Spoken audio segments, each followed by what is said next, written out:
하시죠. 네, 좋습니다. 녹음기라는 근데 약간 네. 뭔가 정화의 시간이 필요하시면 잠시 한 5분 정도 아니에요. 그냥 산책 한번 하고 오셔야 될 것 같은데요. 마이크 한번 어떻게 되는 거예요 그럼? 녹음기로 해야 될 것 같아요. 네, 그래야 될 것 같습니다. 2개 녹음기 있어서 그냥 두시면은 녹음 알아서 잘 될 거예요. 그러면 빌바오님 네. 목소리가 들어가는 부분만 약간 음질이 다르게 들어가는 건가요? 아니요, 지금은 다 뻗었어요 마이크 4개가. 아, 그럼 뻗었어요? 네. 이걸로 그냥 하는 거예요? 몰라요. 이게 마이크 뭐 상관없이. 연결이 잘 안 돼서 어. 그냥 편안하게. 네. 그러면 녹음기에 소리가 잘 들어가게 하려면 네. 어떻게 될까요? 네, 이게 아무래도 공간이 녹음기는 좀 울릴 수밖에 없어요. 그래서 뭐 네, 원래 처음 오신 분이 하는 게 정상이라.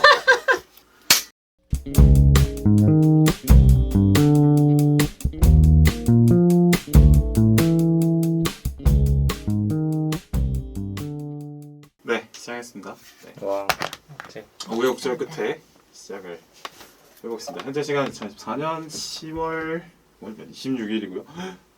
네, 뭔가 입금해야 되는 게 있는데 끝나고 해야겠네. 그다음에 10월 26일 오후 6시 12분이고요. 오늘은 144번째 영화 4등을 하도록 하겠습니다. 네, 또 이 녹음에 또 이슈가 생겨가지고 한 30분을 또 썼는데 네, 빈둥님이 조롱하는 표정을 앞에 져가지고 다음에 안 불러야겠다 생각을 하고 있어요. 적당히 좀 이제 이게 우리 빈둥님과의 거리 아닌가. 네. 더 친해지면 저 사람이 더 놀리겠구나 이런 생각이 들어서. 왜 그래요 진짜? 왜들 자제했습니다. 그래. 자제한 거예요? 근질근질 하시려 보이더라고. 조금 더 친해지면 더 할 수 있었을 텐데. 그랬을 수도 텐데. 나 같으면 뭐 그만두겠다 뭐 이런 거. 어쨌든 네, 소개하시죠 빈둥님. 저부터 할까요? 네. 저는 교양 팟캐스트, 개별 교양 팟캐스트가 아니라 개별 교양 환승센터에서 날아온 장빈둥입니다. 좋습니다. 네, 띠오님 소개하시죠. 네, 안녕하십니까. 빌바오의 뭐죠 이게? 오른팔? 예, 어디 영점의 새로운 목소리 띠오입니다. 그래요? 고정 패널. 고정? 그래요? 반고정이죠, 반고정. 근데 이분이랑 얘기 좀 해봐야 되는데. 네, 이분님 새로 뭐 프로그램 하시던데. 근데 이분님이 요새 좀 바빠서 뭐 네. 하셔도 네. 좋을 것 같습니다. 한 달에 한 번씩 오실래요 그러면? 저요 빈둥님이랑 뭐 맞춰서? 좋죠. 맞춰서? 예. 지금 한 달에 한 번이 많다고 적다고 생각하는 것 같은데. I can do this all day. 네, 저는 띠오님 한 달에 한 번만 보고 싶어요. 알겠습니다. 네. 더 자주 보면 조금. 네. 제 안에 또 악마가 또 나올 수도 있고 해서. 오늘 같은 상황이면 더 좀 그렇지 않나. 지금 기계 앞에서 땀 뻘뻘 흘리면서. 괜찮으시죠? 어우, 괜찮습니다. 저한테 물어본 게 아니구나. 네, 당신 아니요, 괜찮아요. 머릿속에 양 한 마리, 양 두 마리 세면서 하면 되니까. 그다음에 새로 오신 분입니다. 소담님, 네, 소개해 주시죠. 안녕하세요. 책 읽고 영화 보는 소담입니다. 와, 그래서 소담님이 오셔가지고 그래서 마이크를 꼭 잘 켜고 싶었는데 뭐가 문제인지는 차차 알아보도록 하고요. 네. 소담님 닉네임의 뜻이 있나요? 그러게요. 저 궁금했어요. 이름이랑 제 본명이랑 비슷하고요. 네. 제가 원하는 분위기를 담은 이름이긴 해요. 본명 뭔가 소영씨인가 보다 아닌가? 소영이 너무 많잖아요. 근데 아니요, 본명은 보람이고 아. 닉네임은 소담입니다. 본명 본명 밝히셔도 되나요? 네. 그러면은 맞습니다. 모임하실 때만 소담이라는 닉네임을 쓰시는 거예요? 모임하거나 뭐 다른 일을 할 때, 그러니까 본 직업 외에 다른 일을 할 때. 소담 선생. 본명 같기도 하고 그죠? 네네. 호 같기도 하고. 네. 네. 빌바오님은 뭐였죠? 너는 닉네임을 뭘 할까 하다가 네. 비읍자 들어가는 걸로 해야겠다 해서 뭘 찾다가 비읍이 들어가는 도시 이름이라서 그럼 빌바오님은 빌바오라는 도시가 있어요? 네, 스페인 북부에 가면 있어요. 팟캐스트 관련된 공항에서 일하시잖아요. 몰라. 그러게. 그래요. 네, 네. 빌바오 직항이 없으니까 그랬을 거예요. 그런 거 할 때만 빌바오님 이름을 쓰는 거예요? 그러고 있는 것 같은데요. 네. 빈둥님은 글 쓸 때랑 말할 때가 다르잖아요. 네, 저는 말 관련할 때는 빈둥으로. 네. 근데 좀 바꾸고 싶어요. 왜요? 어떤 걸로? 약간 이름이 너무 저렴해 보여가지고 약간 좀 잘 어울리는데 약간. 그러니까 뭐 약간 저렴해 어르신들 보인다는 거. 그러네. 어르신들 타이거 우즈 분들- 닮았어요. 타이거 우즈. 저 타이거 우즈. 난생 처음 들어. 타이거 우즈 닮았어요. 오늘 또 검은 모자 쓰고 와서 네. 타이거 우즈 지금 이미지 검색해 보시면 아 그래요? 어 타이거 우즈? 네네. 저희 쪽에서 주우재라고 부르고 있는데. 아니 타이거 우즈 진짜 닮았어요. 요새 네. 타이거 우즈가 요새 은퇴해서 그렇지 닮았습니다. 미남이죠 타이거 우즈. 아 미남이기도 하고 또 뭐 네. 춤원으로도 맞아요. 뭐 화려하고 음. 그래서 뀨님은 뀨라는 닉네임.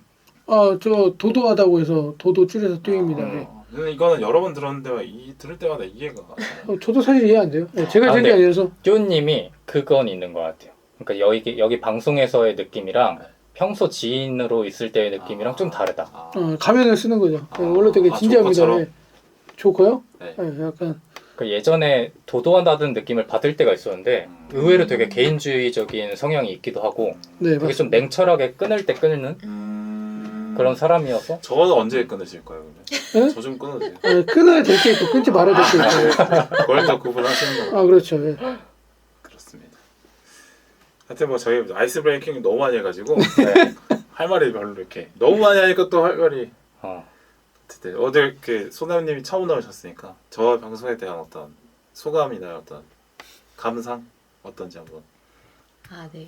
제가 팟캐스트를 15년 정도 들은 것 같은데 주로 책이랑 횟수로 영화 15년이요? 빨간 책방부터 들었으니까 아. 2009년? 네. 15년이면 와. 와. 근데 거의 책이랑 영화 팟캐스트를 듣거든요. 네.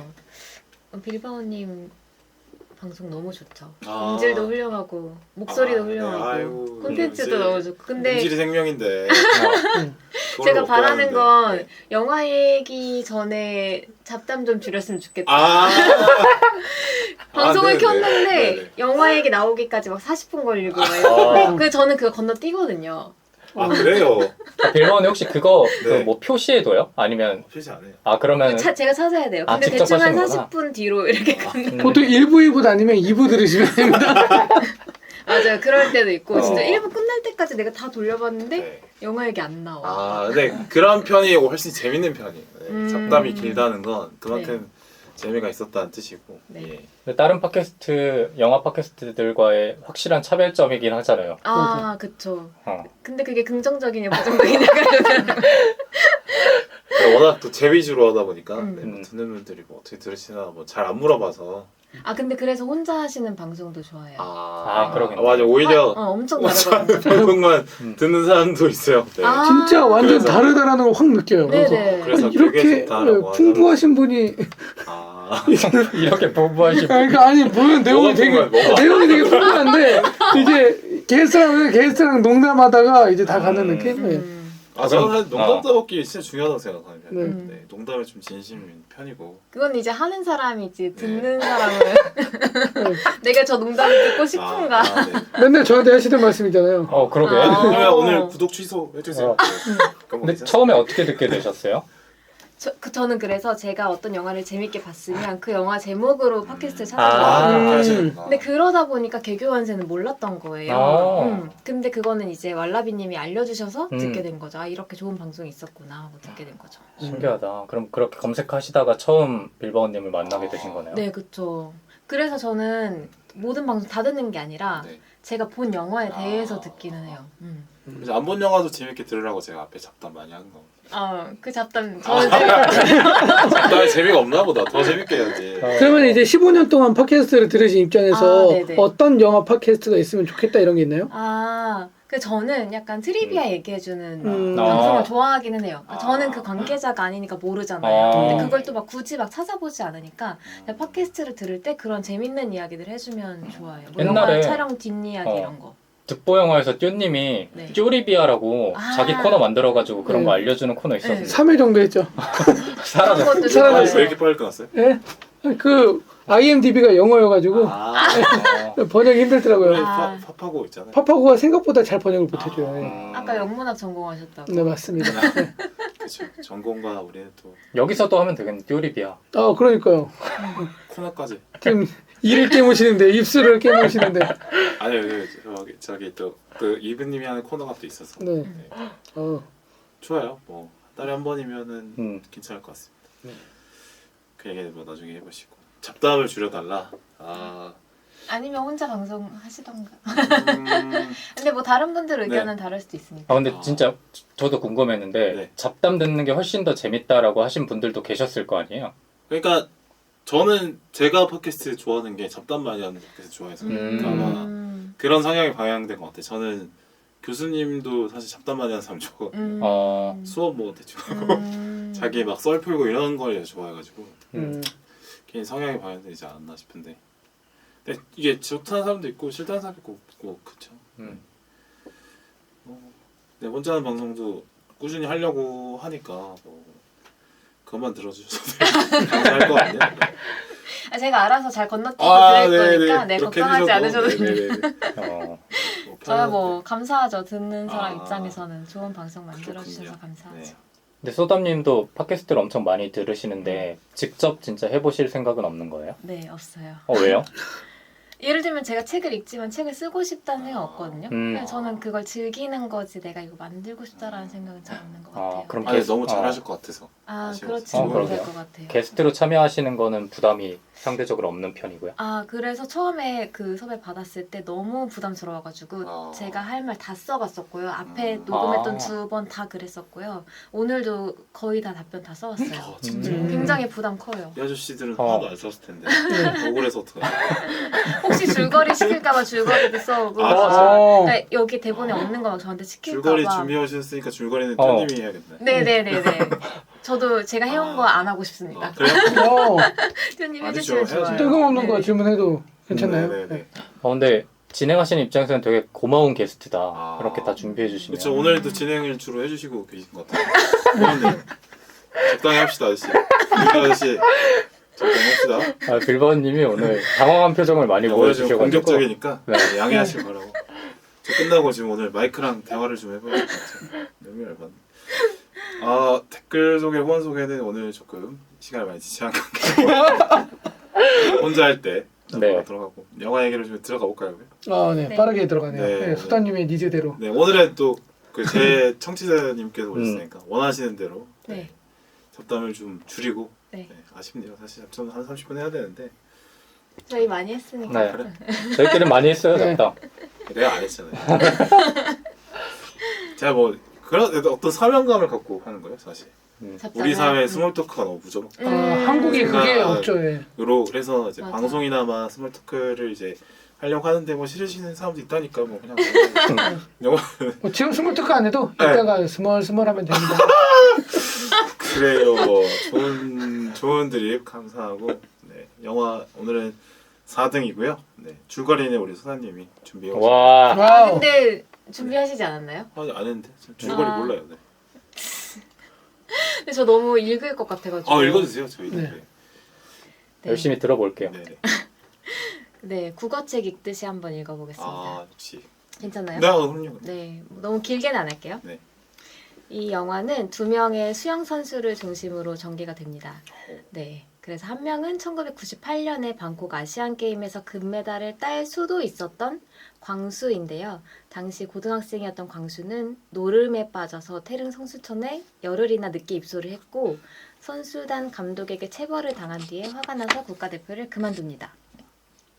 그로부터 20년이 지나고 두 번째 수영 선수 준호가 나옵니다. 초등학생인 준호는 늘 4등만 합니다. 준호에게는 준호가 메달을 따게 하기 위해서 무엇이든지 하는 엄마 정혜가 있는데요. 어느 날 준호가 메달을 따게 해줄 수 있는 코치가 있다는 정보를 듣고 그 코치를 찾아갑니다. 준호는 그 코치에게 훈련을 받고 정말 메달을 따게 되는데요. 그 비결은 바로 코치의 폭력이었습니다. 코치의 체벌을 알게 된 준호의 가족들, 그리고 준호는 어떤 결정을 하는지가 영화에 담겨 있고요. 지금 극장에서도 이 영화를 보실 수 있으니까 영화를 통해 확인해 주시면 좋겠습니다. 라고 써왔는데요. 옆에서 누가 읽었다고 생각하겠어요. 맞아요. 이렇게 자연스러운데. 지금 극장에서도 해요? 네, 제가 제가 봤어요. 카톡에서도 말씀드렸는데 어? 안 보셨구나. 그래요? 네. 카톡에 좀 성의 없는 편이잖아요. 아. 이모티콘도 옛날 똑같은 거 하나 있어요. 그 카톡방 아닐걸요? 그 카톡방 아, 그렇네. 맞아. 내가 없는 방이죠. 맞네. 내가 없는 방에서 죄송합니다, 얘기하고 죄송합니다. 있었어. 제가 뭐 했다는데 누가 했는데? 그걸 제가 했는데 제가 다른 카톡방에서 네, 거기에는 이제 다른- 없는 방이구나. 나만 아, 없는데. 죄송합니다. 왈라비님 있는 거. 제가 이 영화를 골랐는데 또 마침 어제부터 재개봉했어요. 딱 맞춰서. 네. 이 마이크만 딱 잘 됐으면 너무 좋았을 텐데. 이제 녹음은 되고 있는 거죠? 네, 빨간불 들어왔죠? 네. 되고 있습니다. 네. 이것마저 안 됐으면 제가 무릎을 꿇겠습니다. 네, 오늘 줄거리 잘 해주셨고요. 출연은 이제 이양나, 박해준 배우 나오시고 정가람 배우, 유재상 배우 이렇게 나옵니다.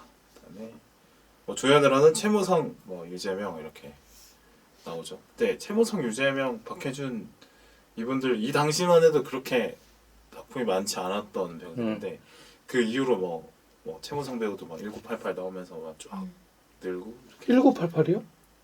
네, 1988에 최무성 배우 나오고. 응답하라. 응답하라. 네네. 유재명 배우도 마찬가지고.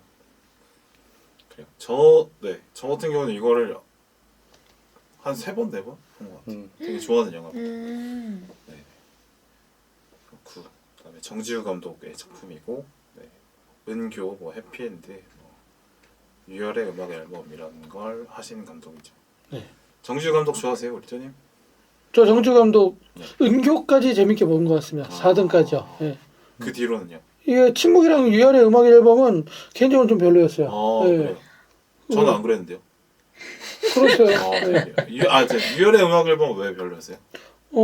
저는 되게 이런 감성 되게 오랜만이다 해서 되게 좋게 봤는데. 너무 오랜만이다라고 하는데 제가 두 배우 다 좋아하거든요. 네. 정현이랑 김고은 다 좋아하는데 너무 올드하고 급발진했다는 느낌이 있어요. 어떤 부분에서 잘 기억은 나지 않습니다. 예. 한 것 같지만 기억이 나지 않는데. 지금 너무 오래돼서 제가 심지어 무대 인사까지 갔습니다. 네. 진짜로. 네. 김고은 이쁜가요? 이쁘죠. 정혜인 이쁘죠? 예. 정혜인이 더 좋습니다. 정혜인 되게 좋아하시더라고요. 네, 정혜인 좋아합니다. 그래서 옷도 마인드 브릿지 입고요. 네. 정혜인을 좋아할 만한 그게 있나요? 정혜인이 뭐로 유명하지? 정혜인 밥 잘 사주는 예쁜 누나. 네. 저도 밥 얻어 먹는 거 좋아해가지고 네. 정혜인 좋아합니다. 그리고 약간 좀 착하게 생겼잖아요. 네. 착하게 생긴 사람 좋아합니다. 네. 저는 그 영화 서울의 봄. 네, 서울의 봄에서도 얼굴 딱 유일하게 너무 깜짝 놀랐어요. 너무 이쁘고 네. 약간 밤톨멘치로 이렇게 갑자기 그분이 나오는 순간 영화 장르가 싹 바뀌어가지고 너무 깜짝 놀랐어요. 극장에서 로맨스로 보다가. 바뀌는 거야. 네. 갑자기 경만식이랑 갑자기 막 뒤에서 키스할 것 같고. 맞아요. 참 그럴 것 같았어요. 네. 좋아요. 저기 빈둥님은 네. 타이거 우즈는 저 좋아하는 거 있나요? 정지우 감독? 네네네. 근데 지금 그거를 쭉 보니까 본 게 얼마 없어요. 저는 은교하고 유열의 음악 앨범만 네네네. 봤고 네. 나머지는 못 봤고. 근데 유독 4등이 되게 좋았던 것 같은데요. 네. 다른 작품들도 어느 정도 알고 있긴 하는데 전 그래서 유열의 음악 앨범을 되게 기대하고 봤던 기억은 나요. 4등 다음에 봤기 때문에. 네네. 근데 아까 듀님이 말씀하신 것처럼 되게 특출나다고는 생각하지 못해서 4등이 왜 그렇게 좋았지? 라고 오히려 반문하게 된 것 같아요. 다른 작품을 보게 되면. 그렇습니다. 요즘 골프 치기 좋죠? 날씨가? 한 번도 안 들어본 거라서 되게 그래요? 신기하긴 하네요. 신선합니다. 타이거 우즈. 오늘 정면에서 봐서 그런지 네. 유독 지금 뒤편에 잔디가 펼쳐진 것 같은. 나중에 친구들한테 자랑 한번 해야겠어요. 타이거 우즈가 근데 이혼하면서 재산이 많이 줄었어요. 그래서 좀 안타까운 부분이. 타이거 우즈 재산을 왜 안타까워? 이런 걸 싫어한다고 맞아요. 하셨잖아요. 싫어한다고 하니까 더 하고 싶은 그런. 아니요. 굉장히 지금 참신한 대화였어요. 너무 당황하신 것 같아. 이런 거 이제 본인이 녹음하셨는데도 건너뛰신다고. 그럴 수도 있죠. 근데 오늘 이제 스몰 토크의 참맛을 한번 느껴보게 하려고 열심히 한번 해볼 생각입니다. 너무 재밌다. 제가 그 1년 전에 방송을 제가 요새 제 거를 좀 다시 들어보고 있는데 1년 전에 비해서 제가 좀 너무 성의 없다. 성의가 없다기보다는 성의가 좀 떨어졌다. 이런 생각이 좀 들더라고요. 또 평소보다 웃기려는 노력도 잘 안 하고 그래서 이러면 안 되지. 네, 이런 생각을 하면서 오늘은 조금 무리를 좀 할 수도 있다. 네. 아니 오늘 대본 보면서 많이 준비하셨다고 느꼈고 웃기려는 좀 진지하게 할까요? 진지하게 하면 또 진지하게 또 해야죠. 재밌게 하고 싶습니다. 네. 감상평 한번 들어보도록 하겠습니다. 우리 뀨 선생님. 저부터요? 고정입니다. 네. 뀨님 1번입니다. 영화 저 이거 그때 당시 시사회로 봤거든요. 오.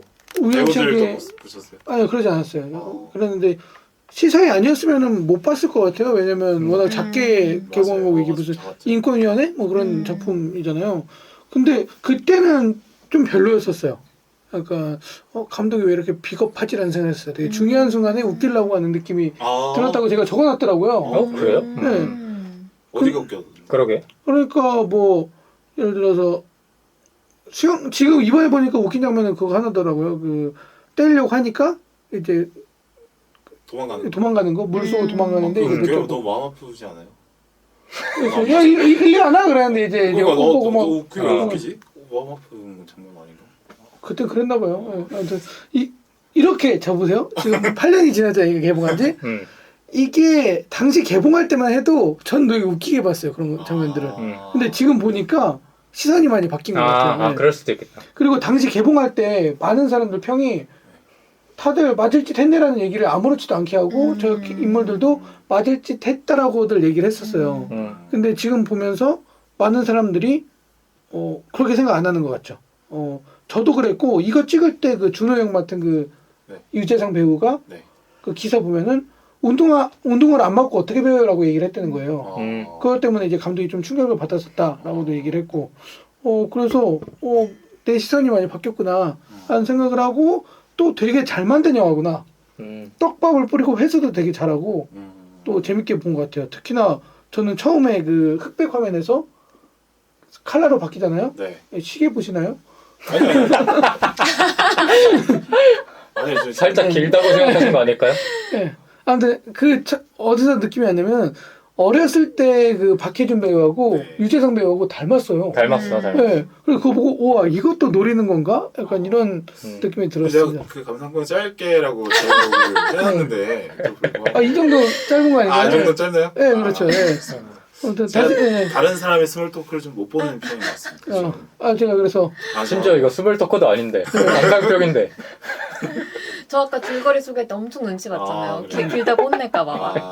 아니요, 저는 한 2분 정도 얘기한 것 같은데. 네네. 2분님 보고 싶습니다. 그래요. 네. 잘 들었습니다. 네. 그렇습니다. 자, 장빈둥님 어떻게 보셨나요? 저도 뜨님과 같게 개봉할 때 보고 이번에 다시 봤는데 저는 감상의 차이가 크게 변하진 않았던 것 같아요. 그때 당시도 그렇고 지금도 그렇고 이 영화가 저한테는 되게 의미 있게 다가오는 점이 이 영화 내에서 모든 인물들이 선인도 악이고 선인도 아니고 악인도 아닌 게 저는 되게 마음에 들거든요. 누구 하나 100% 다 선하다고 얘기할 수 없고 100% 다 악이라고 얘기할 수 없는 부분이 저한테는 되게 의미 있게 다가와서 8년 전에도 그 고민을 계속 했던 기억이 나요. 저는 특히나 스포츠를 좋아하다 보니까 운동하는 선수들을 어떻게 하면 좋은 결과물을 내게 할 수 있을까에 대한 고민을 그때 당시도 많이 했었거든요. 역시 타이거. 그러니까 감독의 시선에서 보시면 운수니까 더 닮았는데. 어쨌든 간에 그때도 근데 스스로 답을 내리지 못했고 지금도 똑같은 것 같아요. 진짜 뭐가 맞는지 모르겠다. 그래서 한번 오늘 얘기를 나누면 어느 정도 좀 정립이 되지 않을까 그런 기대를 조금 합니다. 간절히 바라다 보면 우주가 도와줍니다. 네. 그거 하려고 지금 타이거 우주. 그러니까 우주와 우주? 네.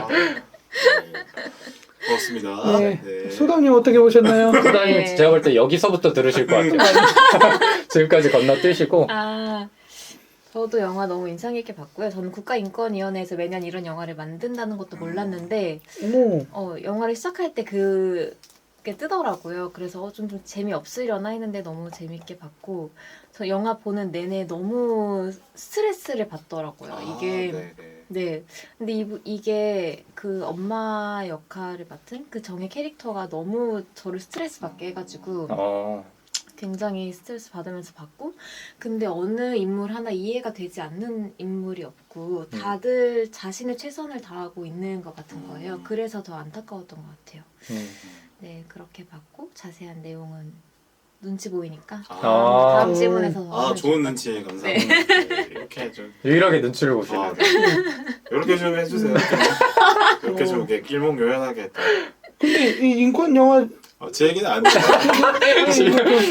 얘기를 안 듣고 자기가 방금, 쳐다보고 있어. 아, 네네. 방금 인건위에서 인건이가 영화를 만든다고 하는데 이거 말고 또 뭐가 있나요? 아 시리즈물로 매년 나왔었대요. 그거는 어. 이제 집에 가서 가는 길에 검색을 해보시면 좋겠습니다. 빌보님 어떻게 보셨나요? 저는 잘 봤습니다. 자 넘어갈게요. 좋아하시는 영화라면서. 아, 네, 저는 좋아하죠. 이거는 이제 아무래도 이 뭐랄까 이거는 대한민국의 입시 환경에서 좀 겪어본 사람이라면 수영 선수가 아니더라도 뭔가 PTSD 비슷하게 느껴본 어떤 그 압박감 이런 거를 다시 경험하는 느낌이어서 되게 좋았고 이게 단순히 수영의 문제가 아니라 대한민국 청소년을 다루는 어떤 문제인 것 같아요. 근데 지금은 사실 좀 다를 것 같긴 한데 좀 덜하지 않을까 그래도 아이들 그 어릴 때 키울 때 그럴 때요. 어째서요? 전 더 할 것 같은데. 더 할 것 같다고요? 네. 그래요? 그러니까 폭력에 있어서 말씀하시는 거예요? 폭력 빼고 그냥 그런 경쟁? 어떤 프레셔, 경쟁에 저 대한 훨씬 더 할 것 같아요. 그래요? 네. 예전에는 애들이 어럿이었다면 지금은 한 명을 키우고 이 한 명에 몰빵하는 그쵸. 거잖아요. 그래서 더 소중하게 하는구나. 네, 훨씬 더 경쟁이. 얘가 실패하면 없는 거죠. 지금 준호는 동생이 있으니까 맞아요. 준호가 수영을 포기한다고 했을 때 엄마가 둘째 다시 올인하잖아요. 네. 근데 지금은 아이가 하나이기 때문에 음. 어마어마하죠. 그러네요. 네, 하는 말씀이 맞는 것 같고.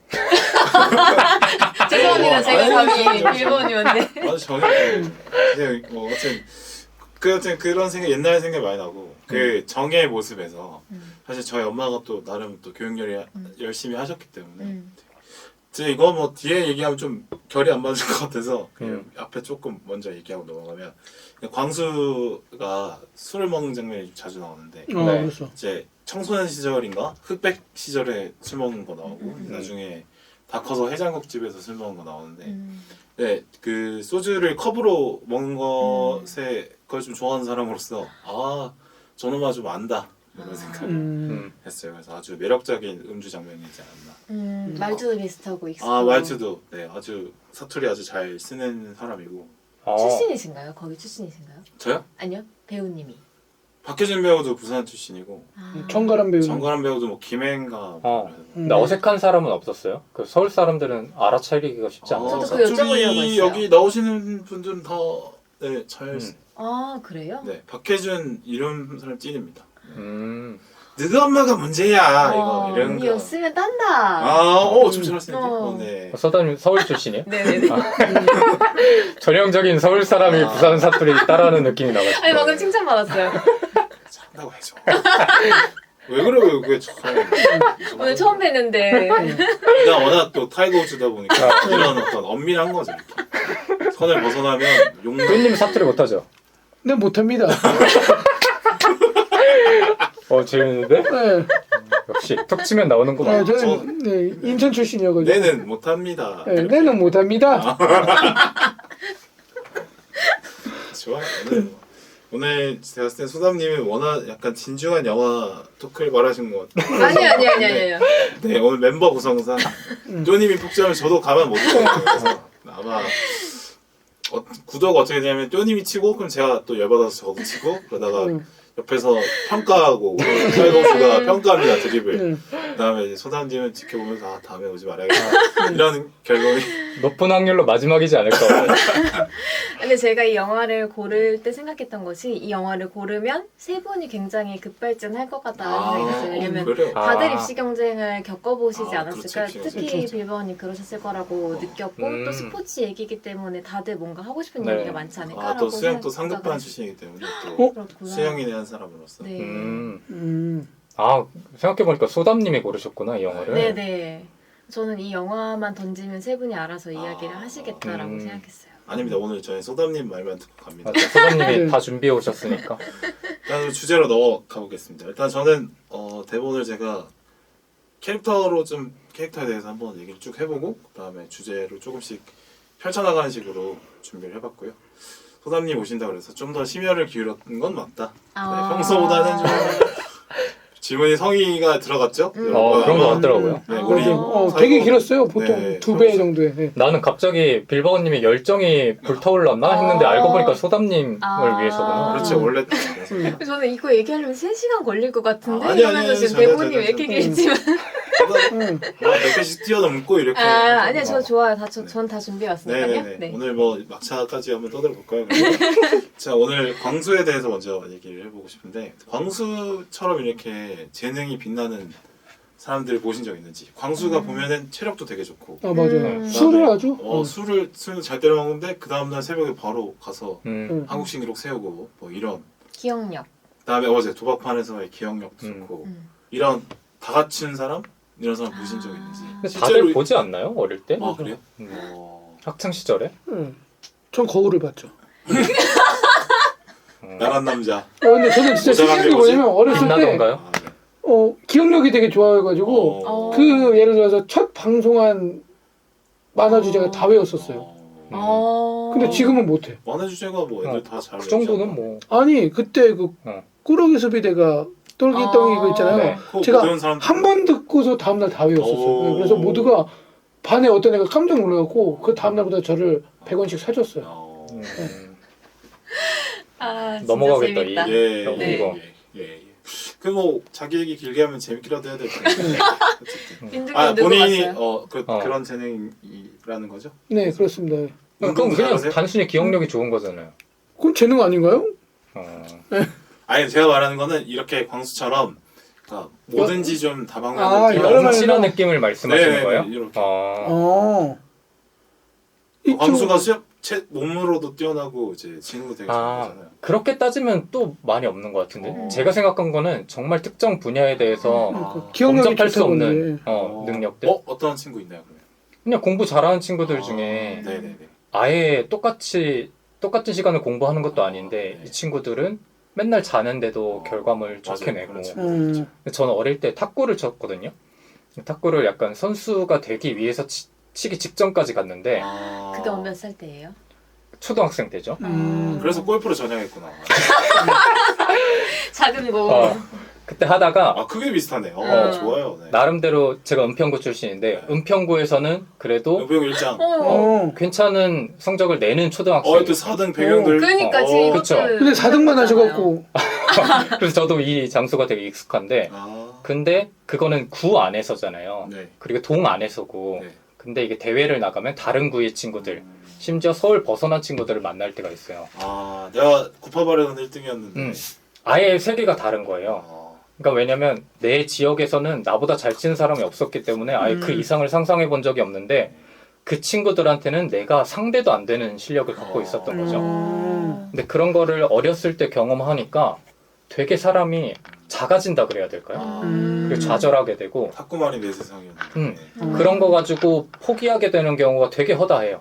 은근히. 중학교 때 공부 엄청 잘하다가 막 과학고 그쵸, 그런 느낌인 거죠. 예. 그러니까 막 나 되게 밑에 있고 서울대간 전교 1등 같은 느낌이네요. 그래서 되게 그렇게 진학한 친구들이 처음에 우울증 같은 거를 많이 겪고 엇나가게 되는 경우도 많은데 저도 주변에서 많이 본 것 같아요. 빈정님은 탁구 관두고 좀 안 빗나갔나요? 저는 근데 워낙 어렸을 때고 진지하게 시작하기 전 때라서 큰 타격은 없었는데 주변에 이제 어느 정도 이 정도로 그 진로를 정하고 나서 그렇게 타격을 받은 친구들은 훨씬 더 힘들어하죠.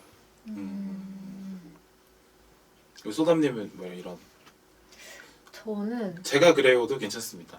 네. 제가 했잖아요 그거. 그러니까 저는 그렇게 케이스가 빛나는 재능은 잘 기억이 안 나는데 제가 부러워하는 재능은 말 잘하는 거거든요. 말 잘하는. 네네. 저는 말 잘하는 사람 보면 너무 신기하고 예를 들면 저한테 제가 본 영화에 대해서 말하라고 해도 저는 어렵거든요. 근데 영화를 예고편만 보고도 10번 본 것처럼 말하는 사람 있잖아요. 저는 그런 사람 보면 너무 신기해요. 김경식 씨. 그래서 신기해서 제 방송 들으시는구나. 네네네. 실제로 말씀을 잘하신다고 느껴요. 네. 계속 고맙습니다. 농담하고. 계속 농담 스킵 하신다면서요? 빛나는 말 잘하는 사람을 네. 보면 좀 신기하다. 네, 근데 말 잘한다는 게 되게 똑똑하다는 증거인 것 같아요. 뭐 예를 들면 이동진 평론가님도 그렇고. 근데 빛나는 재능과 별개로 본인이 부러워하는 재능은 또 따로 있는 것 같아요. 맞아요. 소담님은 그게 말 잘하는 사람들인 거고 네, 그 부러워요. 저는 되게 긍정적으로 생각을 하는 사람들 좋아하거든요. 장원영. 그런 느낌이죠. 어. 근데 아마 오늘 잠깐 맺으면 소담님도 그런 느낌이 들어가지고 네, 네. 되게 부러운 편인데 어. 저는 뭐를 겪든 되게 부정적으로 일단 옷부터 생각하는 좀 맞아. 밝게 좀 입어보는 게 어떨까? 밝은 옷이 없어요. 지금 밝은 옷을 입은 걸 못 봐. 제가 지금 한 네. 6년째 보나요? 근데 지금 늘- 아이템이 다 거예요 지금. 그것부터 고치라고 조언을 되게 많이 받았는데 어. 하여튼 이게 되게 밝은데 주변 사람들한테도 잘하고 네. 전혀 모남이 없는 친구들을 되게 좋아하고 어떻게 보면 이제 어떤 사회성도 재능이라고 볼 수 있어요. 맞아요. 그런 것들이 저한테는 더 빛나 보이는 것 같아요. 자기가 못 가진 게 오히려 맞아. 재능으로 느낄 수 있다. 근데 그런 사람을 봤을 때 뭔가 거리감이 느껴지고 별로라기보다는 근처에 있을 때 더 좋으세요? 네. 그러니까 그런 사람들이 아예 나랑 다른 사람이구나라고 여겨지면 질투도 안 생기고 사실 되게 본받고 싶고 그 다음에 어쨌든 사회를 구성하는 입장이니까 같이 구성하는 입장이니까 같이 뭔가 보완이 되는 느낌을 받을 때가 많아서 저는 그런 사람들을 주변에 최대한 많이 두고 싶어 해요. 오히려 저 같은 저는 사람들 되게 싫어하고. 좀 반대인 게 저는 저보다 좀 너무 잘난 게 많다 이러면은 이제 아예 친해지거나 아니면 네. 애매하면 좀 거리를 두는 그런 스타일인 것 같아요. 두 분은 어떻게 지금 된 거예요? 지금 거리 엄청 드시잖아요. 지금 친구죠. 완전 친하죠. 지금 거리 엄청 드잖아요. 완전 좋아하죠. 그래서 근데 나 그거 궁금하다. 만약에 방송 말고 밖에서 지인으로 만났으면 친구로 만났으면 네. 저희 같은 사람이랑 친해질 수 있어요? 그거는 모르겠는데. 하여튼 뭐 주변에 뭐 예를 들어 뚜님 같은 친구가 있어요? 요님 같은 친구가 있다. 뭐 방송으로 만나는 거죠. 비즈니스. 비즈니스. 어. 적정한 거리 안에서 꼽히는 우정도 아주 네. 아름답다고 보기 때문에. 저는 저기 대학교 친한 형 중에 방송에도 한번 나온 적이 있는데 그 형이 되게 키도 크고 잘생기고 또 말도 잘하고 운동도 되게 잘하고 집에 돈도 많고 이래서 내가 대학생 때 가지지 못한 모든 얇은 지갑 그다음에 어떤 얇은 지갑. 농구 실력 뭐 이런 게 나는 이 사람이 가지고 있는 건 다 갖고 싶은데 이미 다 갖고 있는 사람이 있었어요. 그래서 친하게 지냈던 것 같긴 한데 속으로는 언젠가는 내가 이겨보겠다 이런 마음이 있긴 한 것 같아요. 그분은 지금 뭐 하실까요? 지금 잘 살죠. 네. 요새도 약간 그런 감정을 느껴요? 그분을 보면? 언젠가는 한번 내가 좀 이렇게 빛날 수 있지 않나. 인생은 아직 기니까. 아, 이 사람보다? 그걸 얘기하시는 건가? 네네, 뭐 그런 생각은 하죠. 뭐 그렇다고 해서 막 살리에리처럼 그 영화 모차르트에 나오는 살리에리처럼 막 저주를 퍼붓고 뭐 이렇지는 않은데 그냥 친하지만 뭐 연락 잘하고 하지만 언젠가는 뭐 해서 해보겠다 이런 생각은 있는 것 같아요. 근데 이 정도는 어떻게 보면은 나랑 비슷하다고 느끼니까 경쟁심을 느끼는 거지. 네. 말하신 대로 되게 뛰어난 사람들은 그냥 나랑 노는 물이 다른 사람이다라고 맞아. 생각하는 것 같아요. 예. 저도 대학교 후배 중에 몸이 10개가 아닌가라고 생각하는 친구가 하나 있어요. 맨날 러닝하고 수영도 하고 그것도 다 잘해. 노래도 잘하고 춤도 잘 춰. 내 얘기인가? 예, 아니에요. 아니고. 예, 여성분이시고. 예. 아닌 것 같아요. 저 여자예요. 그래서 그래서 뭐 봉사활동도 맨날 가. 어느 날은 집 지어주고 있고 어느 날은 견사 되게 청소하고 열심히 있고. 사시네. 그래서 쟤는 어떻게 저렇게 살지라고 생각을 하는데 뭐 사라지니까 살겠죠. 그래서 네, 뭐 고백했나요? 아니요. 예. 안 했어요? 인스타 친구 정도로. 예. 네네. 너무 범접할 수 없어서 고백을 못한 건가?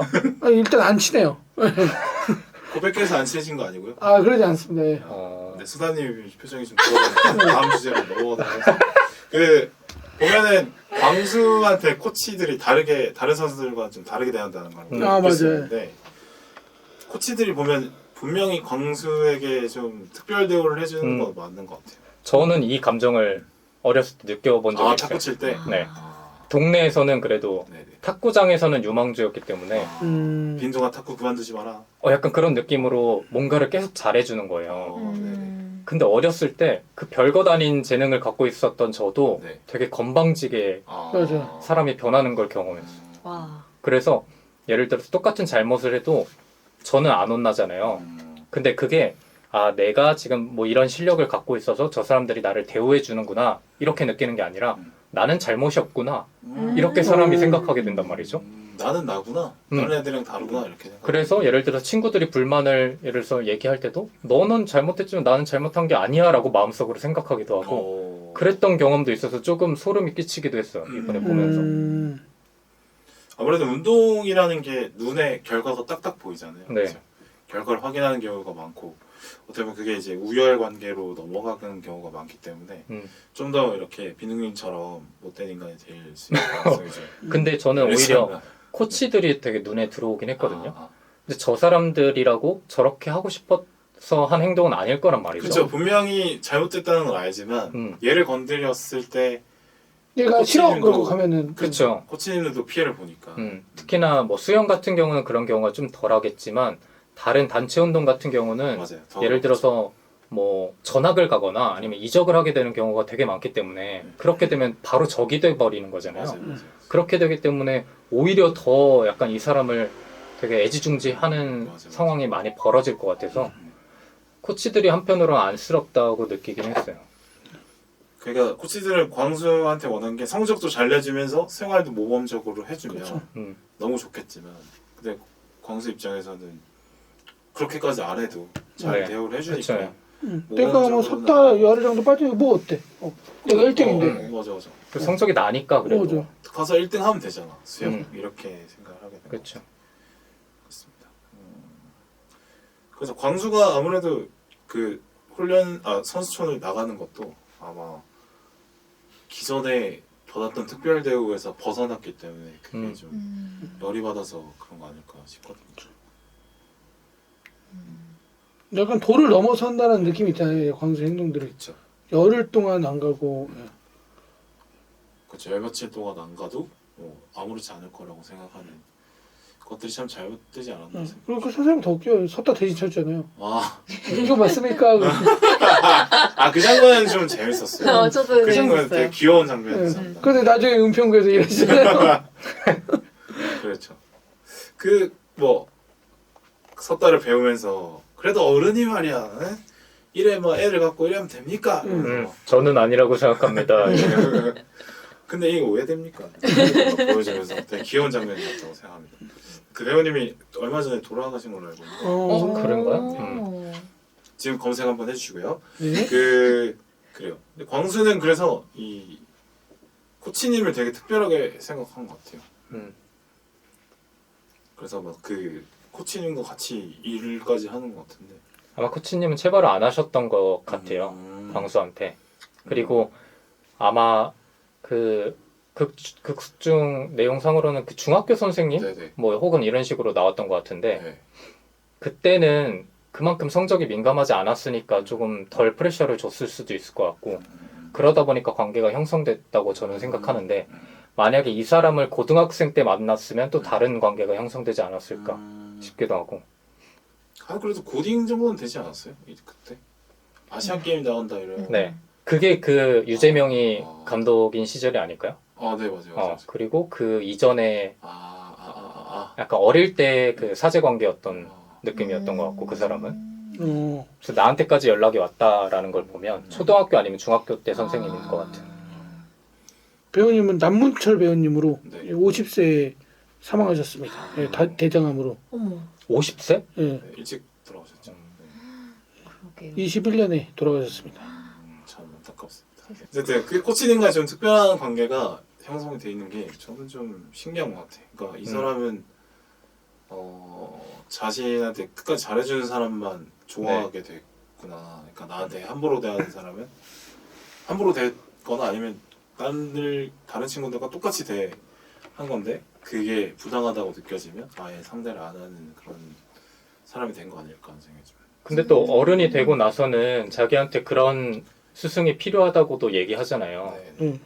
그런 식의 변화는 왜 겪었을까요? 저는 그거 약간 변명이라고 생각해요. 자기 변명 같은 거. 예. 그래서 날 때려주는 사람이 진짜 선생이다라고 하는데 지금 같이 있는 사람은 유재명이 아니고 남문철 선생님이잖아요. 예. 그런 거 봐서는 취독을 해놓고 약간 이게 그 위선을 보여주지 않았나? 사실 뭐 네 아버지 위선대다라고 얘기를 하는데 솔직히 똑같이 위선자잖아요. 따지고 보면. 그러니까 광수가 되게 자기 내면이랑 밖으로 말하는 거랑 다르고 막 이렇죠. 저는 사실 그 장면이 되게 좀 비겁해 보였는데 예를 들어서 그때 조금 더 올바른 발언이라고 하면 뭐 자기한테 조금 더 책임을 돌렸어야 된다고 저는 생각을 하거든요. 근데 그게 아니라 선생이 나를 때리지 않았기 때문에 내가 잘못 자란 거야처럼 얘기하는 것 같아서 맞아. 사실은 자기한테 내가 훈련을 덜해서 안 됐어. 그쵸. 라고 얘기해야 예. 되는데 자기가 섰다 치고 훈련 10일 빠진 걸 자기가 제일 잘할 텐데 그 얘기를 안 하고 그리고 기자한테도 전화할 때도 왜 그럼 맞은 거냐라고 했을 때 그거는 뭐 개인적인 일이 있어서 이런 식으로 얘기를 얼버무리잖아요. 그 장면과도 겹쳐 보이기도 했고. 뭐 그때 어릴 때 받은 어떤 특별 대우들이 광수의 어떤 인격 형성에 긍정적이지 못했다라는 걸로 네. 할 수 있는 것 같아요.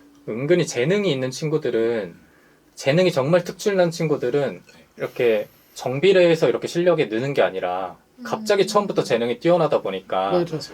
어렸을 때 스승들이 제대로 대우하는 과정을 겪지 않는 친구들도 되게 많거든요. 맞아요. 그게 정상이라고 생각하고 스승이 조금이라도 어긋나는 행동을 보였을 때 되게 민감하게 받아들인단 말이죠.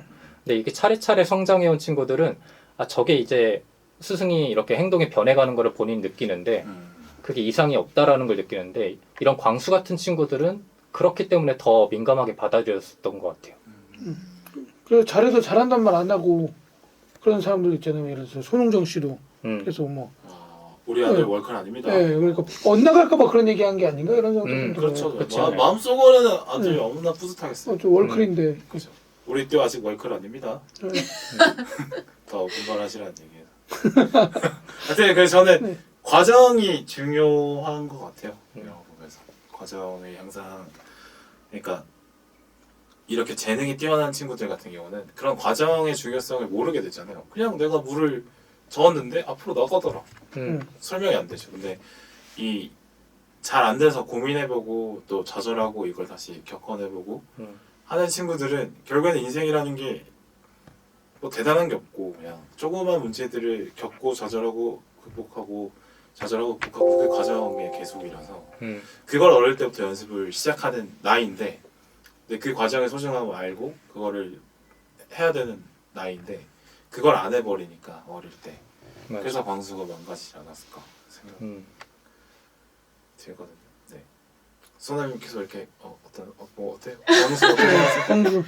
아니 저는 무슨 생각하고 있었냐면 네. 저는 여기서 광수의 전사나 광수의 환경, 가족이 전혀 나오지 않잖아요. 그런 부모님이 안 거- 나오죠. 네, 그런 것들에 대해서 좀 생각을 하고 있었어요. 광수는 어떻게 수영을 하게 됐을까? 그리고 광수랑 지금 은평구에서 수영장에서 같이 일하고 계신 그 선생님이 굉장히 광수를 아껴주신다고 전 네. 느껴졌는데 그게 뭔가 뭐 예를 들면 광수가 부모님이 부재하고 그 선생님이 좀 돌봐주셨던 건 아닐까? 약간 이런 상상들을 좀 하고 있었어요. 짠해서 돌봐주다 네. 보니까 아들처럼. 네, 약간 뭐 그런 건 아닐까? 이런 생각을 좀 했어요. 그 광수가 부모님에 대해서 언급하는 장면이 나오는데 잠깐 나오는데 그 뭐 안 잡아줬다? 아니 뭐죠? 부모님한테 그 용돈을 받고 싶은데 아 맞다. 용돈 달라고 하면 아버지가 용돈 안 줬다. 그래서 헤엄쳐 가서 네. 1,000원 받았다. 네. 아. 그 헤엄으로 쫓아가서 음. 하다 근데 그게 아마 뭐 수영을 하게 되는 뭐 계기가 되고 이런 거 잠깐 나오는데 근데 약간 뭐 부모님이 언급이 크게 안 나오는 거는 되게 무관심한 부모님이었던 거 아닐까 하는 생각. 아니면 바쁘시거나. 네. 그래서 저는 약간 그 시절엔 다 그랬어라는 느낌이지 않았나 싶어요. 사실 과거의 잔재잖아요. 뭐 애들을 때려서 키운다라는 거. 예. 그렇습니다. 또 광수에 대한 얘기는 좀 이렇게 해봤고요. 예. 우리 부모님 그 아이의 이름이 뭐였더라? 준호. 네. 네. 준호의 부모님들 캐릭터인 정혜랑 영훈이에 대해서 얘기를 해볼 텐데 아마 정혜 얘기가 아마 주가 되지 않을까 그렇죠. 싶어요. 연기 진짜 잘하잖아요. 그렇죠. 아. 진짜 잘했어. 친부모인 줄 알았어요. 아니죠? 뭐야 이건? 아니 근데 이양락은 연기 잘하시는데 최근에 그 죽거나 나쁜 동재 네. 그 비밀의 숲 스피어프 나오고 있는데 거기에 주인공 상사로 나오세요. 연기 되게 여전히 잘하시더라고요. 그 약간 그 아이 수영을 잘할 때 네. 무당처럼 뛰시더라고요. 아. 신뢰를 받은 듯이. 난 그 장면이 네, 되게 되게 소름 끼치잖아요. 2등 했을 때 장면 기억나세요? 네. 거의 1등 거의 하면서 마찬가지 하는데 나는 그게 너무 웃겨. 아, 근데 그게 진짜 접신한 줄 알았어. 그런 부모님들이 계시거든. 살면서 아마 보셨을 거예요. 그죠? 그래, 이게 진짜- 아이를 위한 건지 스스로를 위한 건지 되게 애매하잖아요. 아이한테 너는 거의 1등이니까 잘했었는지 나를 위해서 나한테 그래 거의 1등을 한 거라고 얘기하는 건지 사실 여기서 되게 인상적인 장면이 그 절에 가는 장면 있잖아요. 그래서 네, 엄마 네. 뭐 빌었어 그랬는데 뭐 형 수영 잘하기 음. 너 대학 가기 아빠 뭐 건강하기 엄마는 없어라고 얘기하는 게 맞아. 약간 자기를 없이 살아가는 음. 어머니들 예. 음. 그래서 자식한테도 매달리고 그래. 저는 다시 보면서 이 정이라는 캐릭터가 극 중에서 가장 안타까워 보였어. 그리고 되게 그렇죠. 슬퍼 보였고. 맞아. 제일 어떻게 보면 자기가 자기 삶의 주인공이 아닌 캐릭터에서 맞아요. 안타깝죠. 정혜가 뭔가 준호를 위해서 이렇게 열심히 하는 것 같지만 이 영화에서 정혜가 준호한테 애정이 전혀 안 느껴졌거든요. 그래서 이름이 정혜인 것도 같고 애정이 없어서 그 전사를 좀 생각해 보면 정혜는 뭔가 출산 전에 자기 일이 엄청나게 야무지게 하고 그 일에서 성취감을 많이 느꼈던 사람이 그럴 것 아닐까? 같아. 그리고 맞아. 그걸 인생에서 큰 가치로 여기는 사람이었을 것 같다라는 생각이 들었고 근데 아이를 둘이나 낳고 일을 못하게 되니까 이 아이를 성공시키는 것이 내가 인생에서 이뤄야 되는 목표나 그런 큰 가치가 된 사람으로 보였어요. 네. 저는 그래서 이게 준호를 위한 일처럼 보이지가 않더라고요. 사실 이게 좀 더 심화되면은 아마 그런 어머니들 무리 안에 있는 사람이 그려졌을 텐데 그러지는 않더라고요. 스카이캐슬은 이제 부모들끼리 또 그걸 어떻게 해내느냐를 비교해 나가잖아요. 근데 이 영화는 그런 것들은 좀 빠져 있기는 한 것 같아요. 그래서 좀 덜 숨막히는. 그냥 부모들끼리의 경쟁이 빠져 있다고요. 맞아요. 스카이캐슬은 다 부모가 있고 네 아들이 어떻게 됐어 이걸로 부모의 그레이드를 나누는데 이 영화는 그런 부분은 빠져 있더라고요. 그래서 그 대사 좀 재밌었는데 1등 수영에서 1등하는 엄마를 찾아가가지고 그분한테 막 인사하면서 저희 수영하는 엄마들 사이에서 영웅이시잖아요. 막 이런 그렇죠. 대사를 하거든요. 네. 수영하는 엄마들이라는 말 자체도 너무 네. 약간 소름 돋았고 그거 이제 엄마들이 만들어가는 세상인 그렇죠. 거예요. 그 수영 선수를 엄마들이 키워가고 있고 그 엄마들의 조직이 있고 그 안에서 뭔가 1등하는 엄마가 영웅이고 이런 거잖아요. 네. 이 그 세계가 너무 소름 돋아요. 키워낸 엄마. 네. 그러니까 이게 저희 엄마랑 되게 비슷하세요. 성격이 그런 게 많이 있어서. 어머니 우두머리셨나요? 아, 네, 저 그 말은 빌바오님이 공부를 잘하셨다. 조금 살짝 부산이다 보니까 이제 뭐 기준이 다를 수 있는데 그때 약간 그런 거죠. 그 뭐랄까, 저희 엄마도 약간 비슷한 얘기를 하신 적이 있어서 엄마는 엄마 인생이 없다. 너네 저랑 형만 보고 있다. 뭐 이런 얘기 하신 적 있어요. 그래서 조금 좀 이해가 많이 되면서도 막 짠하게 따면서도 막 그랬던 것 같아요. 그래요. 이렇게 속썩일지 엄마도 몰랐을 거예요. 네. 혹시 들으시나요? 아, 몰라요. 아마. 하시는지 네, 모르겠어요. 아니 몰라요. 어머니는 빌바오님이 뭘 한다고 알고 계실까요? 뭐라고 생각할까요? 저도 잘 궁금해서. 음. 네. 제가 저기 대학 스포츠 이런 거 경기를 많이 봤었는데 네. 뭐 동아리 활동해가지고 뭐. 농구요? 아, 네네. 그 농구 대학 농구 선수들 취재하고 기사 쓰고 이런 걸 좀 했었어요. 근데 그때 보면은 이제 농구 선수들 부모님이 그 경기를 보러 오시거든요. 대학 선수들 경기 보면은 부모님들이 거의 매 경기 오시는 부모님들인데 뭐 어머님들이 주로 많이 오시죠. 뭐 아버님들은 뭐 몇 번에 한 번씩 오시고. 근데 막 경기를 보는데 정말 절실하게 보세요. 그러니까 손을 이렇게 잡고 뭐 종교가 있으시면 기도를 하시면서 보고 막 그 특정 어머니들 중에 너무 이제 경기에 몰입한 나머지 계속 뭔가 지시를 하시는 어머니들. 그래서 리바운드 좋아 리바운드 그다음에 뛰어야지 성공해야지 막 이러면서 막 이렇게 그걸 계속 외치는 분이 계세요. 그러니까 근데 그게 팀에 한두 명씩 꼭 계시거든요. 근데 그런 거를 많이 봤어서 이제 정의 모습과 많이 겹치더라고요. 진짜. 정말 유명하신 분들이 있어요. 근데 그 어머님 중에 근데 그 약팀을 응원하시는 그 부모님인데 그러니까 결국에는 열심히 했지만 그 팀이 졌어요. 그래도 잘했어, 괜찮아, 좋았어 이거를 또 기죽지 말라고 또 하는 그런 분이 계셨는데 거의 승리. 조용한 걸 좀. 조용히 해요. 하여튼 저는 그런 걸 많이 봤어서 또 괜히 또 울컥하네. 어쨌든 그런 장면이 생각나서 참 그 정혜의 마음이 참 보였던 것 같아요. 근데 지금에야 좀 나이가 좀 먹어서 철이 들어서 이제 지금 다시 볼 때는 정혜한테 그렇게 화가 안 나는데 처음 볼 때는 좀 화가 많이 났거든요. 왜냐면 그때는 이제 좀 더 8살, 8년 전이니까 좀 더 아이 입장에 내가 약간 준호처럼 겪었던 것에 대한 생각들이 많이 나서 그렇지 저 정혜처럼 하는 엄마들이 많지. 그 엄마들 때문에 애들이 힘들지. 이쪽에 좀 집중을 했는데 보다 보니까 정혜를 우리가 미워할 수 있느냐 그 생각은 항상 갖게 되는 것 같아요. 정혜가 문제가 아니라 이 사회가 문제인데 아마 그렇게 되지 않을까 싶고요. 그러니까 저도 이제 어머니가 나 아버지가 은퇴를 하시거나 아까 말씀하신 정혜가 은퇴를 했을 거라고 얘기를 했잖아요. 그 이후에 삶이 없는 게 되게 좀 짠하게 느껴지거든요. 저희도 이제 부모님이 은퇴하다 보니까 그래서 자기 삶을 지켜가는 게 모두를 위해 좋지 않나. 자식을 위해서도 그렇고. 맞아요. 자기 삶이 있어야 돼. 취미도 있어야 되고 뭐 친구들도 꾸준히 만나고 자식이 없어도 행복할 수 있게 맞아요. 할 필요는 있는데 근데 어려운 것 같아. 왜냐면 적당히가 안 되잖아요. 그렇죠? 우리나라 사회에서 맞아요. 애들 키우는 게. 저는 정혜나 그 영훈 같은 가정은 엄청나게 부유한 가정이 아니잖아요. 네. 저는 그렇기 때문에 오히려 이러한 환경이 더 생겼다고 생각을 하는데 예를 들어서 아까 얘기하신 취미나 아니면 본인만의 삶이 있으려면 네. 어느 정도의 여유가 저는 갖춰져야 됐다고 그치. 생각을 하거든요. 특히나 예전 세대일수록.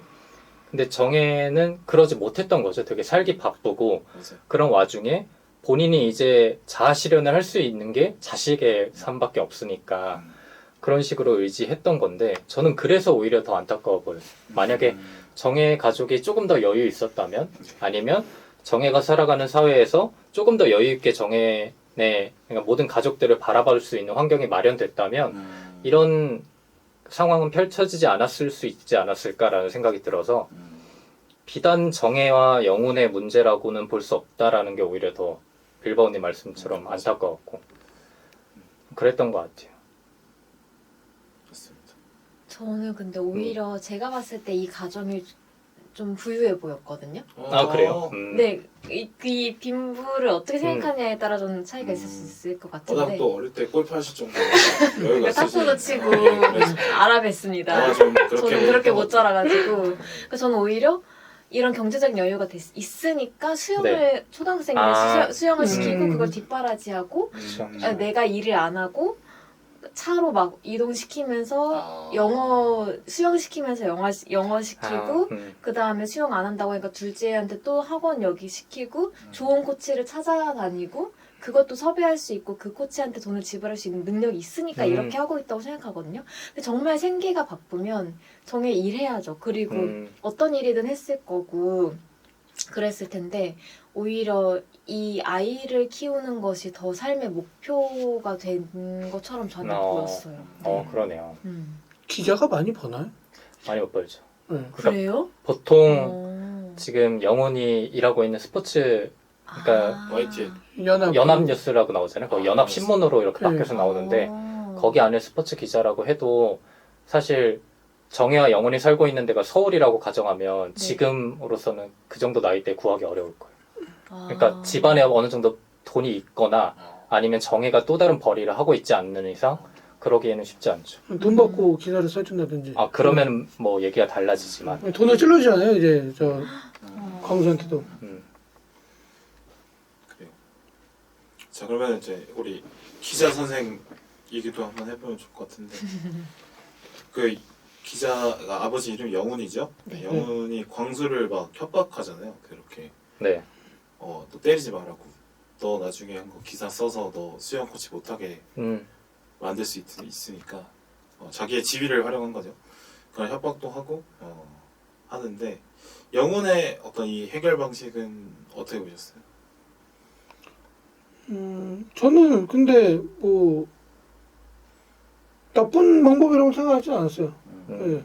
왜냐면 뭐 뗄 수 있는 거고 그게 뭐 자기 아이를 위해서 그런 거긴 하지만 왜냐면 다른 방법에서도 그런 건 그런 거니까 기사가 나올 법한 거니까 기사를 쓰겠다는 거죠. 음. 근데 자기 일과 연관이 돼 있으니까 기사를 쓰겠다고 하는 거잖아요. 그렇죠. 그러니까 기자 윤리에 맞느냐. 그럼 뭐 다른 사람 시키든지. 후배를 시켜서. 후배 그 5년차 기자. 되게 친한 후배 슬프게 기자. 그 돈 주는 기자인데 이름이 안 돼 있고 그 자막이 가로치고 5년차 기자 이렇게 적혀 있더라고요. 역할명도 없어. 저는 굳이 이 작품에서 가장 마음에 안 드는 사람 뽑으라 그러면 영훈이거든요. 일단 처음에 그 수영 선수 어렸을 때 봤을 때 술 먹이는 것부터가 일단 나는 맞아. 저 입장에서는 꼴 보기가 싫었고 더군다나 집안에서 일어나는 일에 있어서 문제가 생겼을 때야만 그나마 바라보는 척을 하는 게 저는 되게 마음에 안 들어요. 그래요. 그 정혜 같은 경우는 어찌됐든 자식을 위해서 뭐 그게 진짜 자식을 위해서인지 아닌지는 모르겠지만 되게 먼저부터 이렇게 노력을 하는 게 저는 눈에 보이는데 한창 뒤에서 빠져 있다가 문제가 생기니까 와서 맞아. 야 이거 아닌데? 이러고 하면서 하는 것 자체가 되게 무관심해 보이기도 하고 근데 또 문제를 해결하고 싶어 하는 그런 좀 뭐라 그래야 될까요? 평소에 관심 없다가 음, 나중에 슬쩍 나와서. 알량한 책임의식이라 그래야 될까? 아, 그런 느낌의 행동을 보이는데 더군다나 그 문제를 해결하는 방법도 도덕적이지 못한 방법으로 권위를 이용해서 내려 찍는 방법이 네. 되게 좀 비겁해 보였고 그런 장면이 처음에 초반부에서 그 광수의 요구를 기사 요구를 이렇게 묵인하는 그런 장면과 좀 겹쳐 보이면서 굳이 따지자면 이 사람이 제일 이율배반적인 사람이 아닐까라는 생각이 저는 들었어요. 필요할 때만 정의를 선택해서 이제 그렇죠. 쓰는 거죠. 이 사람은 아마 본인이 정의라고 생각할 거고 네. 본인이 기사를 묵인했던 행동이나 아니면 기사의 지위를 이용해서 위치를 이용해서 이렇게 압박을 주는 게 전혀 도덕적으로 문제가 됐다고 생각하지 않을 인물처럼 보였어요. 그러면서도 이제 영훈이 아버지 입장으로 한번 또 생각을 해보자면 애를 계속 수영시키고 싶어하는 게 아이와 엄마의 뜻이고 네. 또 실제로 성적이 잘 나오고 있다고 하니까 그러면은 코치는 계속 붙이고 안 때리기만 하면 문제가 해결되는 거 아닐까라는 생각으로 접근한 것 같고 그죠? 그래서 아빠 된 입장으로서 힘을 쓸 수 있을 때 힘을 써줘서 우리 애 잘 되려고 하게 만들고 싶어하는 마음이 생기는 거는 뭐 인지상정. 근데 그거는 이해는 되는 있는 것 같아요. 뭐지? 맞고서도 그러니까 하기 싫으면 하지 말라는 그런 방향성은 좀 괜찮게 준 거라고 생각하거든요. 예. 물론 방법은 잘못했지만. 네네. 네. 네. 예. 그러니까 사실 그게 관두기 어려운 거잖아요. 그래도 해야지 다른 코치를 붙이던가 그런 식으로 얘기를 할 텐데 이제 하기 싫으면 안 해도 되라고 얘기를 해주는 게 저는 좀 뭐랄까 그 꼬맹이 누구의 이름? 준호가 아빠를 좋아하는 이유인 것 같아요. 왜냐면 준호가 선생님한테 반항하는 게 왜 우리 아빠 욕해요라고 하면서 반항하거든요. 그렇지. 아버지는 슬프다. 저는 근데 그런 면에서 이 작품에서 정말 비현실적으로 보였던 게 정혜가 영훈한테 그렇게 큰 불만이 없다라는 게 저는 비현실적으로 보였거든요. 돈을 잘 벌어오던 것 같아. 뒷돈을 받던. 뒷돈을 많이 받았나? 보통 이러한 엄마의 역할이라면 저는 오히려 네. 정혜가 영훈이 별로 관심을 안 보여주는 걸 좋아했을 것 같다고 생각하거든요. 교육의 주도권은 나한테 주기로 오히려? 네. 그러니까 같이 참여해서 우리가 네. 논의해서 아이를 키우자라고 하는 것보다 지금 상황에서는 사실 엄마가 적극적으로 막 그러니까 이게 약간 사교육 전쟁 같은 거잖아요. 그러니까 정보도 훨씬 많이 발품 팔면서 알아야 되고 그다음에 내가 학원 선생님 뭐 알아야 되고 어떤 애가 잘하는지 알아야 되고 그래서 거기에다가 필요한 방법이 있으면 돈을 좀 쓰고 이렇게 하는 건데 영훈은 그걸 할 시간이 없고 정혜는 그걸 하고 있는 시간이 있으니까 결국에는 정혜가 원하는 건 자기가 정보를 조사하고 결정을 내린 대로 아이를 키울 수 있게 영훈이 그러니까 경제적인 도움만 주고 실제적인 결정에는 참여 안 하는 게 정혜한테는 이게 옳다는 얘기는 아닌데 바라는 건 그거 아닐까 싶거든요. 근데 이제 문제가 벌어졌을 때 영훈이 그걸 바로 잡으려고 하잖아요. 네. 근데 보통의 정혜 같은 캐릭터라면 그때 막 불같이 화내면서 네가 지금까지 한 게 뭐 있냐라는 식으로 나오는 게 조금 더 일반적이라고 생각이 드는데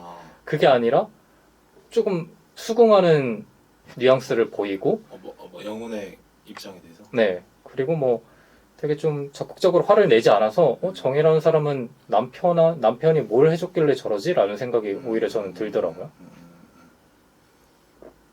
그렇군요. 저가 느끼기에는 영훈도 사실은 이제 아버지가 할 수 있는 선에서 직장인 아버지가 할 수 있는 선에서 그리고 일반적인 어떤 옛날 시대의 교육관에 있는 사람이라면 요 정도 선택을 할 것 같다라는 거죠. 물론 정답은 빈님처럼 하는 게 맞겠죠. 평소에도 아이한테 관심 많이 갖고 그렇게 하는 것 같은데 이제 현실을 보여주려고 이렇게 한 것 같긴 해요. 저도 뭐 옳다라고는 생각할 수는 없는 것 같아요. 근데 약간 이 가족의 모습이 굉장히 미디어에서 많이 보여지는 전형적인 정상가족의 모습으로 보이긴 했어요. 아빠 혼자 일하고 아이 2명 있고 엄마는 교육 담당하고 그런 모습이 되게 전형적으로 맞아요. 그려졌다라는 네, 생각은 들었어요. 가장 많이 있는 케이스니까 이제 현실을 보여주려면 이런 어떤 어떻게 보면은 이제 가장 보통이라고 여겨지는 가족의 형태를 가져와서 이야기를 만든 거 아닐까 생각이 듭니다. 저는 근데 이 둘을 보면서 자기 자식 관련된 일은 상식적으로 하지 못하는 어른들의 모습을 발견했거든요. 정혜 같은 경우는 분명히 성적 나오는 것보다 안 맞는 거를 중요하게 생각해야 되는데 맞아. 그걸 뒤집어서 맞아도 성적이 잘 나오면 된다라고 생각을 한다거나 또 영훈 같은 경우는 기자윤리를 먼저 앞세우는 게 맞는데 그거를 내세우지 않고 뭐 뒷돈을 먼저 주면서 어떻게 보면 섭외 이렇게 타협을 하려고 한다는 건 이런 모습이 보이는데 어떤 것 같으세요? 왜 부모님은 자기 자식 일이라면 이렇게 상식적이지 않은 일도 서슴없이 하게 되는 이유가 뭘까? 그거는 이유는 단순한 것 같아요. 내 자식이니까. 예. 약간 논리가 침범하기 어려운 구성인 것 같아요. 거기 논리가 침범하는 순간 냉혈한이라는 소리를 듣기도 하고 아이 일인데 이렇게 냉정하게 할 수 있냐? 넌 네 가족인데도 그렇게 할 거야? 라고 하면은 뭐 아닌데요? 그럴 거 아니에요. 아무튼 어려운 것 같아요. 뭐든 뭐 이거의 대표적인 영화가 저 자꾸 얘기하는 보통의 가족도 그런 내용이긴 한데 예. 할게요. 합시다. 네. 합시다. 하는 걸로. 아무튼 이게 객관적일 수가 없어지는 것 같아요. 뭐 그리고 내 얘기잖아요. 좀 그러니까 내가 통제할 수 없는 나의 분신이라는 생각이 들어서 어쩔 수 없이 용서하고 관대해지고 싶지 않을까 싶습니다. 소아님은 어때요? 오뚜님 말씀도 공감하고 사람은 누구나 자기 이익을 기준으로 선택을 해 나가는 거잖아요. 근데 자식에 대한 게 자식의 일이 그게 제일 극대화되는 것 같아요. 그러니까 어떤 선택을 하느냐에 따라서 나의 이익이 극단적으로 차이가 날 수 있는 이익이 크게 좌우가 되는 그런 문제인 것 같아요. 그래서 제가 봤을 때는 지금의 세상이 굉장히 불공정하고 환경 문제도 너무 심각해서 미래가 더 불투명하고 이런 세상에서 되게 아이들이 살아나기가 힘들 것 같은데 제가 생각했을 때는 그럼 내가 부모라면 이 세상을 바꿔야 될 것 같거든요. 근데 일반적으로 부모들이 하는 선택은 이 세상을 더 좋은 세상으로 바꿔서 내 아이가 사는 세상을 더 좋게 만든다기보다는 내 아이를 오히려 이 경쟁에서 앞세우기 위해서 노력한다고 생각하거든요. 근데 그러니까 더 우리 아이가 더 좋은 교육을 받게 하려고 노력하고 학군이 좋은 곳으로 무리를 해서 이사를 가고 이런 선택을 하는 것 같은데 그게 개인으로서 더 효율적인 선택이기 때문이 아닐까라는 생각이 들어요. 그러니까 우리가 대한민국 입시제도 잘못된 거를 다 겪으면서 자라난 세대의 부모들도 똑같이 그걸 반복하죠. 학원을 또 보내고 또 경쟁에 집어넣고 거기서 살아남길 말하는 마음을 계속 갖고 있는 게 그렇죠. 그러니까 자식 관련된 일이라면 뭔가 보수적으로 생각하고 정의보다는 실익 위주로 생각을 하게 되는 게 참 어려운 일인 것 같아요. 자기 자식의 일이라도 어떤 자기가 생각하는 정의에 맞게 아니면 공평정대하게 이렇게 할 수 있는지 그거는 사람의 마음이 그렇게 움직이지 않을 것 같다는 게 안타까운 부분인 것 같습니다. 요거 때문에 사실 교육제도가 어떻게 보면은 더디게 바뀌는 것 같아요. 진짜 잘 안 바뀌잖아요. 사실 저 어릴 때만 해도 내가 크면 애들이 학원을 다닐까? 이 생각을 맞아, 학원에서 맞아. 이렇게 뭘 돈만 쓰는 것 같지 학원에서 내가 뭐 배우는 게 없는 것 같은데도 불구하고 여전히 시간이 30년, 20년이 지났는데도 애들 학원 어떻게 더 가면 더 갔지 적게 가지 않고 있고 그걸 또 경쟁하고 있고 이런 게 안타까운 부분인 것 같아요. 이게 다 부모님들의 그러니까 세상이 이렇게 바뀌는 게 좋다는 걸 알고 있지만 일단 그거 바뀌는 시간을 기다리기에는 그렇죠. 내 아이는 그거보다 빨리 클 거고 세상이 바뀌는 것보다 그런 걸 기다리고 있다가는 우리 애가 경쟁에서 뒤쳐져서 낙오가 되면 어떡하지라는 불안감이 드는 거. 이게는 그러니까 이 경쟁이 옳아서 경쟁에 계속 뭔가 자원을 투자하는 게 아니라 우리 아들 딸이 도태되지 않았으면 하는 마음 때문에 이렇게 하게 되는 것 같아. 이게 어떻게 보면 빈부격차가 심해지는 것과 이어져 있는 것 같아요. 옛날에는 뭐 어떻게든 살겠지라고 했는데 지금은 어떻게든 살겠지가 안 되고 맞아요. 하이 클래스 아니면은 이제 바닥 뭐 이런 느낌이잖아요. 누구는 돈을 따따블로 벌 때 진짜 누구는 못 살고 거기서 또 더 못 살게 되는 게 더 심해지는 과정으로 가니까 오히려 그쪽에 더 매달리게 되지 않나 맞아요. 싶습니다. 그러니까 기본만 해도 먹고 살만 해야 되는데 기본만 하면은 그죠? 기본만 해서는 안 되는 세상이 돼 있어서 그런 것 같고 자연스럽게 경쟁 얘기를 아주 자연스럽죠? 네, 경쟁 얘기를 제가 네. 알고 토스한 겁니다. 네, 좋았습니다. 그래요. 네, 여기까지 1부였고요. 2부로 가겠습니다. 감사합니다. 벼벼병.